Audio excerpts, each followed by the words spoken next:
Bom dia, pessoal. Hoje nós vamos falar um pouco sobre as drogas de urgência hipertensiva. O grupo é Amanda Irce, Bruna Luiza, Júlia Rocha, Letícia Almeida e Thiago Bernardes. Em primeiro lugar, a gente vai falar um pouco sobre o que é a hipertensão arterial. Ela é uma doença crônica não transmissível, uma condição multifatorial, e ela é definida como pressão arterial sistólica maior ou igual a 140 mg de mercúrio e ou uma pressão arterial diastólica maior ou igual a 90 mg de mercúrio. As urgências hipertensivas, elas são elevações graves na pressão arterial e elas, sem que haja evidência de danos agudos ou progressivos a órgãos-alvo, não pode ultrapassar 24 horas.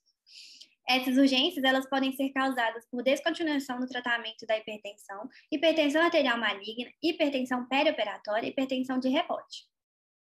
Quanto ao mecanismo de ação, nós resolvemos falar de 5 classes principais, que seriam os vasodilatadores, aqui nesse caso, tanto os arteriais como os venosos, sendo o nitroprusiato e a nitroglicerina as principais características, né, dessa vasodilatação.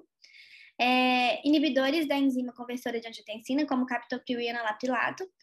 Os agonistas alfa-2 adrenérgicos, como a clonidina, diuréticos de alça, como a furosemida, e beta-bloqueadores, como o propanolol. Em primeiro lugar, a gente tem os vasodilatadores, né? Nesse caso, tanto arteriais como venosos. Contudo, o nitroprusiato ele vai agir tanto nas artérias como nas vênulas, e a nitroglicerina vai agir principalmente nas vênulas, né? E a gente sabe que o nitroprusiato de sódio, ele é um vasodilatador tanto arterial como venoso, e a molécula dele vai apresentar um centro férrico, além disso, 5 grupos cianetos e um grupo nitroso. Nesse caso, o grupo nitroso e os demais componentes vão ser associados ao grupo sulfidrila, presente nos eritrócitos e também nos endotélios. Assim, eles vão reagir e vão liberar cianeto e também o óxido nítrico. Esse cianeto é importante principalmente nas reações adversas.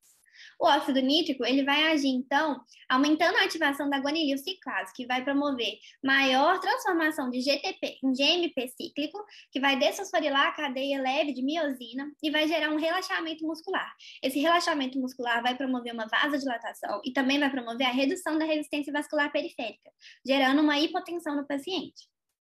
Já os inibidores da enzima conversora de angiotensina, a gente sabe como que a angiotensina é importante na regulação da função cardíaca.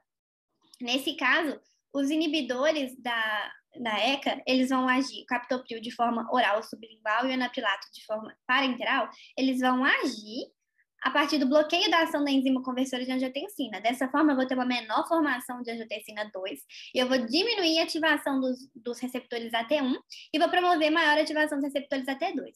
Dessa forma, eu vou diminuir a excreção de sódio, potássio e de cloreto, vou diminuir também a quantidade de aldosterona circulante, vou promover uma vasodilatação e assim eu vou ter uma hipotensão no meu paciente. Já os agonistas alfa-2 adrenérgicos, a gente tem principalmente a clonidina. A gente sabe que ele vai agir no sistema nervoso central por ser análogo à dopamina. Dessa forma, ele vai estimular seletivamente os receptores, principalmente pré-sinápticos, que eles vão atuar como sensores das catecolaminas. E assim, eles vão estimular os receptores alfa-2 adrenérgicos, que vão diminuir a descarga simpática do cérebro, e aí vai promover uma diminuição da atividade simpática, uma diminuição do barorreflexo e também uma diminuição do débito cardíaco e da resistência vascular periférica, levando à hipotensão. Já os diuréticos de alça, a gente tem principalmente a furosemida como componente principal, que é dada de forma parenteral e vai agir principalmente nos transportadores NAK2Cl, que ficam ali na membrana apical das células epiteliais renais, no ramo ascendente da alça de Henle. Dessa forma, esse transportador, quando ele é diminuído, a gente tem uma maior excreção de sódio, potássio e cloro, além disso, de água. Quando você tem uma maior excreção de água, você tem uma menor reabsorção dessa água, que vai diminuir o volume circulante, diminuindo também o débito cardíaco e gerando a hipotensão. Bom, falando um pouco dos beta-bloqueadores, a gente sabe que o propranolol é um dos principais dessa classe. Ele é dado de forma oral, nesse caso, e ele é não seletivo, ou seja, ele vai agir bloqueando simultaneamente os receptores beta-1 e beta-2. Nesse caso, ele vai agir principalmente nos rins, diminuindo a quantidade de renina, a quantidade de angiotensina 1 também, e vai diminuir, assim, a resistência vascular periférica, aumentando a hipotensão, gerando a hipotensão. No caso do coração, ele vai agir nos receptores beta-1. Ele vai diminuir a frequência cardíaca, gerando um efeito cronotrópico negativo, e ele vai diminuir também a força de contração, gerando um efeito ionotrópico negativo, gerando então a hipotensão, tendo em vista que a PA é igual a DC vezes RP. Agora eu vou falar um pouco sobre as indicações. O propanolol é indicado para hipertensão e angina e geralmente utilizado por via oral. Ele também pode ser administrado por via intravenosa para controle das arritmias potencialmente fatais ou pacientes sob anestesia. Já o captopril é indicado para tratamento ambulatorial da hipertensão e em casos de crise hipertensivas, hipertensão arterial maligna, insuficiência cardíaca crônica e infarto agudo do miocárdio em pacientes pediátricos. A clonidina é utilizada em hipertensão, redução da diarreia em pacientes diabéticos com neuropatia autônoma, além de reduzir a necessidade de anestésicos e aumentar a estabilidade hemodinâmica. Também é utilizado em diagnóstico diferencial de pacientes com hipertensão e suspeita de feocromocitoma. Já a furosemida é utilizada para tratamento de crises hipertensivas e tratamento de edema devido a doenças cardíacas e doenças hepáticas. Também é utilizada para insuficiência cardíaca aguda, eliminação urinária reduzida e indução de diurese forçada em envenenamentos.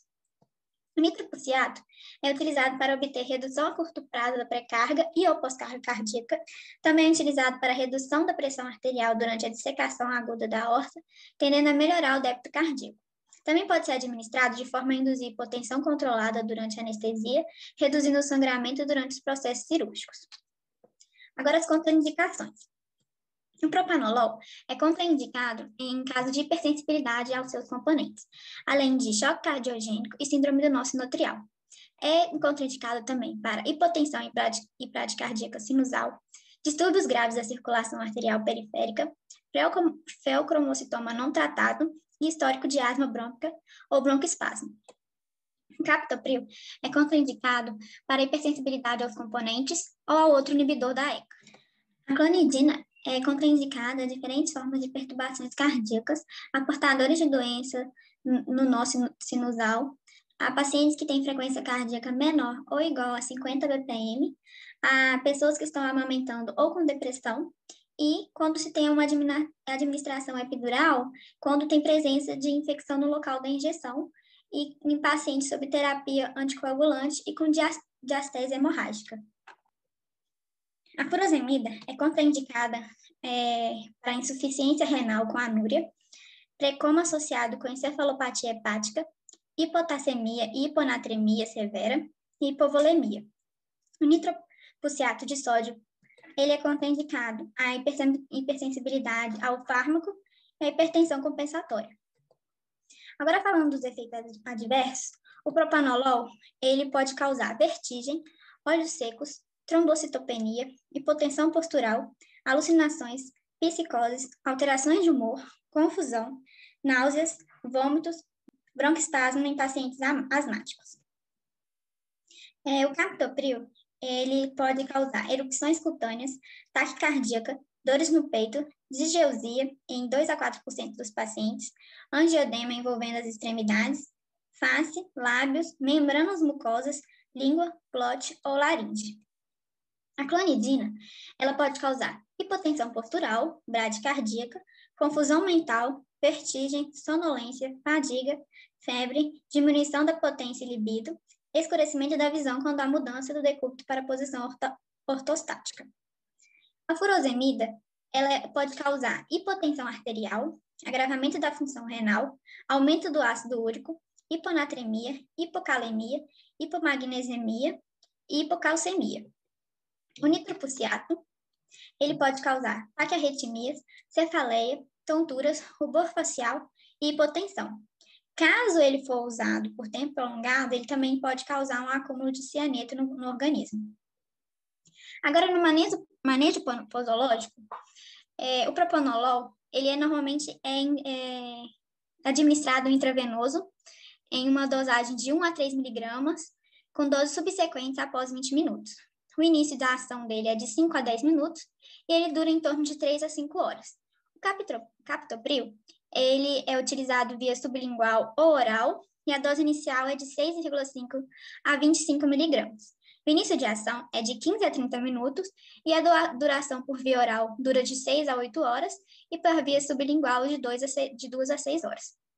O enalaprilato, ele é administrado intravenoso com uma dosagem de 1,25 a 5 miligramas a cada 6 horas, início de ação de 15 a 60 minutos e uma duração de 6 a 24 horas. A clonidina ela é administrada via oral, com uma dosagem de 0,1 a 0,2 miligramas, podendo ser repetidos por intervalo de 60 minutos.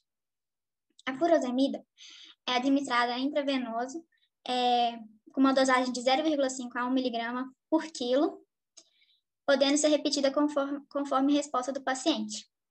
O nitroprusiato de sódio, ele é utilizado via intravenoso, com uma dosagem de 0,25 miligramas quilos por minuto e é aumentada a cada 2 minutos até a obtenção da pressão arterial desejada.